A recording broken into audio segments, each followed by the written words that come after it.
Taking full delimitation alongside these other competing and equally critical obligations would create significant operational bottlenecks and may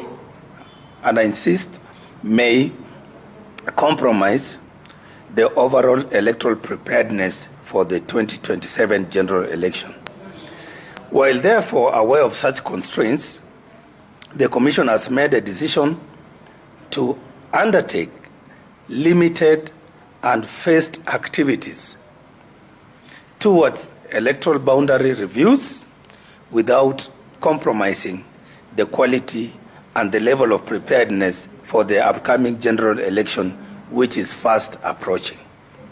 So the operative word is we have made a decision to undertake phased activities and limited activities towards the boundary delimitation without compromising our levels of preparedness for the 2027 general election. And of course, in our press release, we have explained what a phased approach means. A full delimitation generally requires about 2 years. Experts will tell you, and we have our Professor Francis Adol here, it takes 2 years for us to complete that comprehensive delimitation exercise.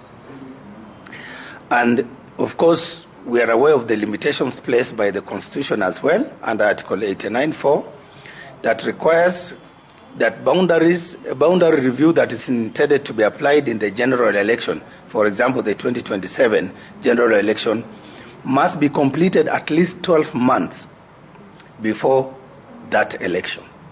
All those factors, the Commission has resolved that a phased approach is the most constitutionally sound and legally defensible course of action. And therefore, this approach will enable us, as the Commission, to meet our constitutional obligations on boundary reviews by helping us to advance our preparatory work while also monitoring the outcomes of the litigation processes that are currently pending before court on that particular issue of population census. In particular, the Commission will defer those processes that will require use of the National Housing and Population Census report pending the conclusion of that matter.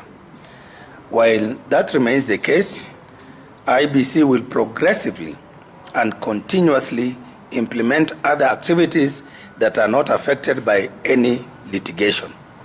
Those activities will be undertaken in a phased approach while also taking into account the time constraints and the resource requirements.